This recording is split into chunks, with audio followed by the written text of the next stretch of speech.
Bon, les amis, je suis très content. Et comment on va commencer cette vidéo? Attendez. Kamavinga, Kamao.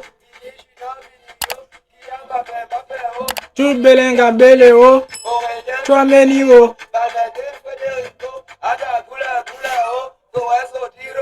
À la Madrid. À la Madrid. À la Madrid. À la Madrid. La famille, j'espère que vous allez très bien et comme vous le voyez, n'hésitez pas à lâcher le petit pouce bleu. Dis-moi dans les commentaires si je sais danser, je sais bouger, tout ça. Donc voilà, donnez vos avis dans les commentaires les amis. On va parler avant-match Real Madrid-Séville. Enfin, le dernier match du Real Madrid pour l'année 2024. Enfin, un match de Liga au Bernabeu. On a des choses à dire les amis et je pense que ce match serait donc un match clé pour le Real Madrid. Donc l'objectif ne change pas, le contexte ça ne change pas malgré, on va revenir là-dessus. Mais le Real Madrid doit gagner ce match les amis. Le Real Madrid doit gagner ce match et comme vous me voyez ici présent, je suis très content et je pense que le Real Madrid va bien terminer cette année 2024. Donc dans un premier temps, comme d'habitude, on va voir les informations, l'actualité du Real Madrid un petit peu. J'ai 3 informations pour vous et 2 images. Malgré, je pense, il y aura peut-être des polémiques parce qu'il y a une image qui concerne le FC Barcelone. Et s'il y a des fans du Barça ici présents sur la chaîne, les amis, ça reste tout simplement le sport, c'est du jeu, c'est le football, tout ça. Après, on va parler du contexte, l'objectif du match. On va parler de l'adversaire Séville, à quoi s'attendre, puisque ce serait aussi un match au Bernabeu. Donc, le Real Madrid n'a pas le droit à l'erreur. On va voir le Real Madrid, les dernières prestations, les amis. Moi, personnellement, je vous le dis direct, je suis satisfait de ce Real Madrid qu'on a actuellement. Vu le début de la saison, je trouve que le Real Madrid, ça progresse petit à petit. Et je pense en janvier, on aura un Real Madrid monstrueux, les amis. Donc voilà, je vous donne mon 11, le 11 que doit aligner Carlo Ancelotti pour battre ce match. Et comme d'habitude, on va terminer avec la partie pronostic. N'hésitez pas à vous abonner si ce n'est pas encore fait. Le petit pouce bleu pour le référencement pour aider au développement de la chaîne. Et moi, je vous dis, on est parti pour une nouvelle vidéo. On va faire un autre truc. On est parti pour une toute nouvelle vidéo, les amis. Let's go!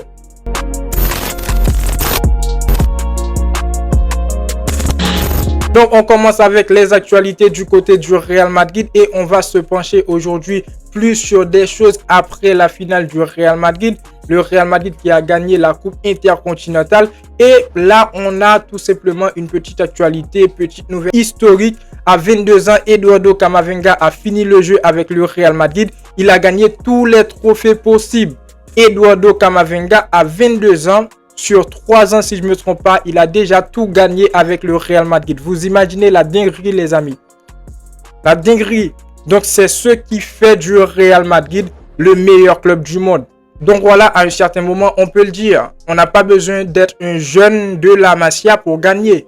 Les jeunes qui gagnent actuellement ne sont pas des jeunes venus de la Masia. On va parler un petit peu d'Eduardo Camavinga. Eduardo Camavinga, actuellement, qui a tous les trophées avec le Real Madrid a tout simplement 22 ans, comme je vous dis bien, je pense sur 3 années. À un certain moment, les amis, on ne parle pas d'un joueur qui reste sur le banc, on parle d'un joueur qui contribue dans le jeu du Real Madrid. Et il a bien débuté cette saison avec le Real Madrid. Malgré sa blessure, il a fait son retour. Et je trouve durant la finale, durant les derniers matchs du Real Madrid, il a été très bon. Donc voilà, à un certain moment, il va devoir tout simplement essayer de marquer un petit peu plus le club, l'histoire du club. Essayer de terminer en tant que légende du club. Parce qu'à 22 ans, il a beaucoup d'avenir. Et il sait jouer au football. Le jeune au niveau du milieu de terrain du Real Madrid. Actuellement, je pense qu'il est indispensable, les amis. Il est indispensable. Donc, actuellement, Camavinga a tous les trophées, a déjà tout gagné avec le Real Madrid. On va parler deuxième information. Record, Carlo Ancelotti devient l'entraîneur le plus titré de l'histoire du Real Madrid. 15 trophées, le tout en 316 rencontres, soit un trophée tous les 21 matchs en moyenne. Donc, à un certain moment, on doit faire le point sur Carlo Ancelotti. Je ne vais pas m'excuser du fait que parfois je critique Carlo Ancelotti, les amis. Mais à un certain moment, on doit dire que Carlo Ancelotti est un très grand entraîneur.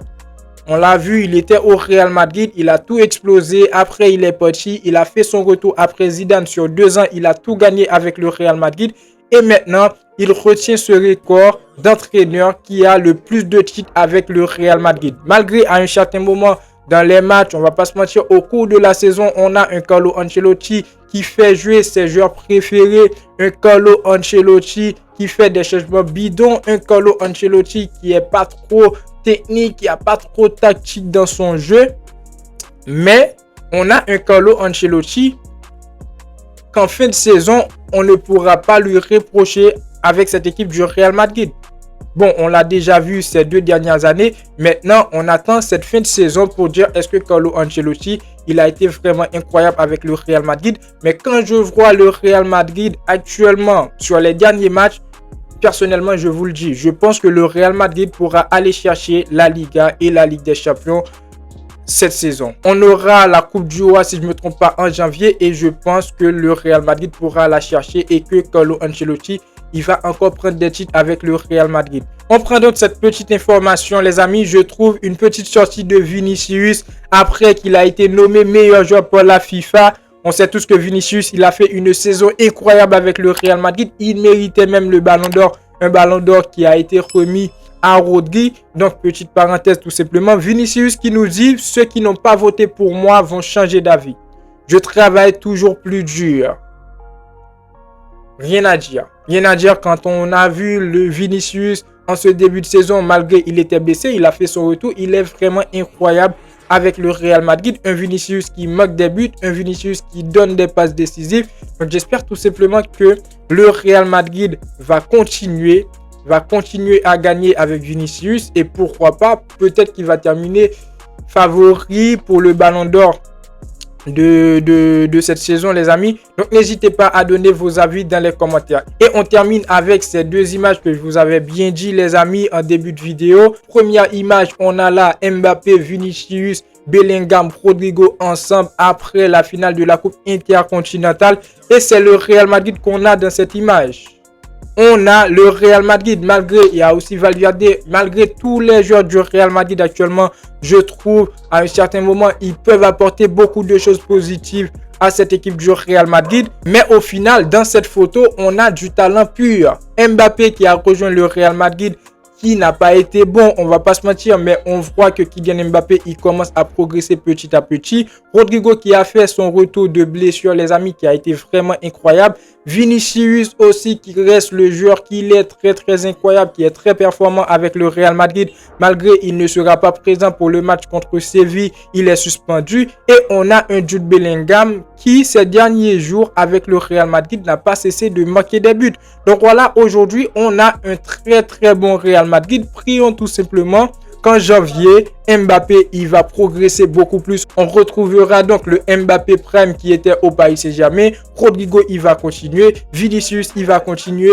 Bellingham, il va continuer. Et le reste de l'équipe va continuer, les amis, avec Brahim Diaz, avec Valverde. Tout le monde vont rentrer, vont être motivés. Et je pense que le Real Madrid pourra faire une très bonne saison, les amis. Et on termine avec la dernière image, les amis. Petit acte tout simplement pour le FC Barcelone. Là, on a les trophées gagnés par des clubs en 2024. Et le Real Madrid a gagné la Ligue des Champions, la Liga, la Coupe d'Europe, la Super Coupe d'Espagne et la FIFA. Du côté du Bayern Leverkusen, ils ont gagné. Ils ont fait une très bonne saison avec Xavi Alonso. Le Paris Saint-Germain aussi a gagné. Et le palmarès du FC Barcelone, on va pas se mentir. On a battu le Real Madrid 4-0. On a battu le Bayern Munich 4-1. Rodri Ballon d'Or. L'Espagne Euro. Copa América. On va pas se mentir. On sait tous que les fans du FC Barcelone, à un certain moment, c'est vraiment... Tu vois, mais si vous êtes là, n'hésitez pas à lâcher le petit pouce bleu, petit commentaire. Ça reste le football, mais j'aime très bien cette image. Respect à la personne qui l'a fait, tout simplement, parce que je trouve c'est vraiment incroyable, les amis. Maintenant, le match, les amis. Le Real Madrid qui va affronter dimanche le FC Séville. Le Real Madrid qui est actuellement 3e du classement. Le FC Séville qui est actuellement 11e du classement. Et on rentre directement dans le contexte. Ça ne change pas.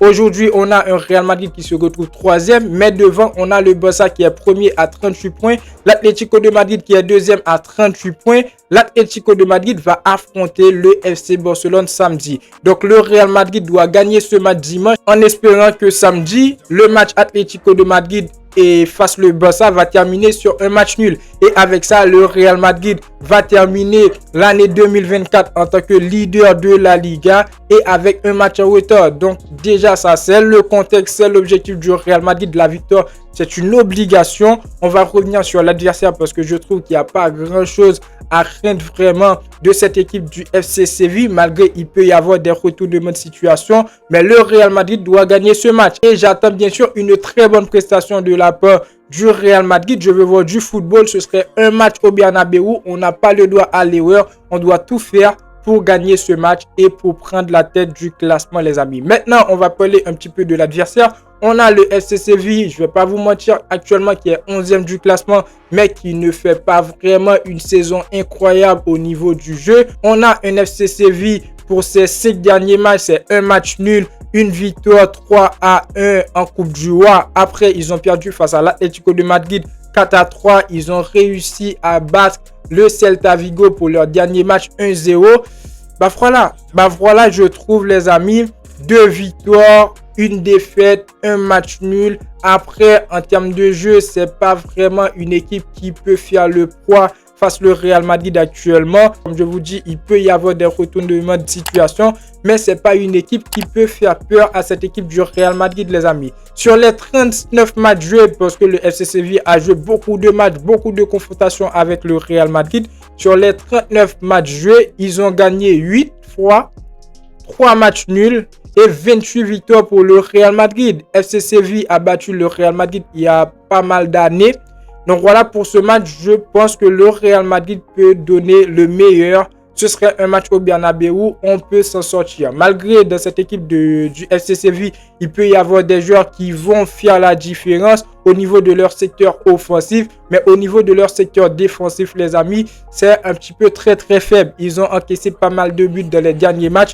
Donc voilà, le Real Madrid reste supérieur pour cette confrontation. Maintenant, on va parler de notre Real Madrid. L'absence de Vinicius, il ne sera pas présent et je pense que c'est le moment pour Jude Bellingham, Mbappé, Rodrigo de porter cette équipe durant l'absence de Vinicius.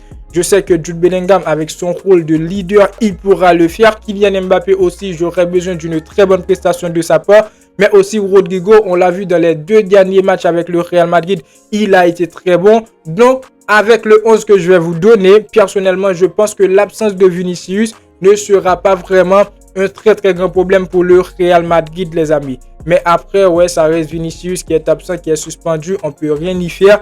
Mais après, je trouve, comme je vous dis bien, le Real Madrid reste supérieur. Le Real Madrid, dans les derniers matchs, je trouve que, bon, on a un petit peu très mal joué face le Rayo Vallecano. C'est un match qu'on aurait dû gagner. Mais lors de la finale, j'ai retrouvé un autre Real Madrid, un Kylian Mbappé qui est de retour, qui nous a sorti une très bonne prestation, qui a même marqué un but malgré, on va pas se mentir, c'était plutôt un but grâce à Vinicius. Mais Kylian Mbappé, je trouve, il a été très bon dans les positionnements, dans les déplacements, tout ça. Un Rodrigo qui est incroyable. Donc, au niveau du groupe du Real Madrid, je pense que si Carlo Ancelotti il choisit le bon 11, on pourra bien faire mal à cette équipe de Séville, comme je vous dis bien, qui n'est pas vraiment sur une très bonne saison.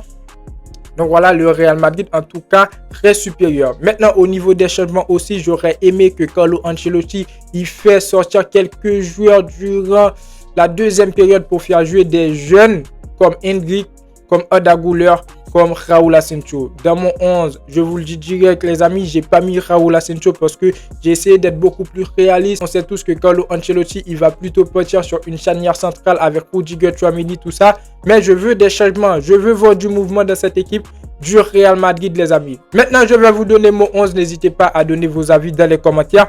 Au but, je mets Thibaut Courtois dans la charnière centrale. Je mets Rudiger, Tchouaméni. J'aurais aimé mettre parce que c'est un jeune qui est très talentueux, mais je pense que Carlo Ancelotti va partir sur un Rudiger, Tchouaméni et Raúl Asensio. Il pourra rentrer en deuxième période à la place de Lucas Vazquez, puisqu'on sait tous que Carlo Ancelotti actuellement il essaye Raúl Asensio au poste de latéral droit. On avait déjà parlé dans une vidéo, comme je vous dis bien, ça reste quand même une opportunité pour le joueur de se faire une place dans cette équipe du Real Madrid. En latéral, je mets Lucas Vazquez, je mets Franck Garcia. C'est 2 joueurs qui ont quand même forcé face à cette équipe de Pachuca en finale de la Coupe intercontinentale. Au final, ils ont réussi leur match, mais à un certain moment, ça a été compliqué parce qu'actuellement, je trouve que Franck Garcia et Lucas Vázquez, pardon, ils regressent un petit peu défensivement, pas beaucoup de mouvements, tout ça. Mais après, je les mets titulaires parce que je pense que Carlo Ancelotti va partir sur eux.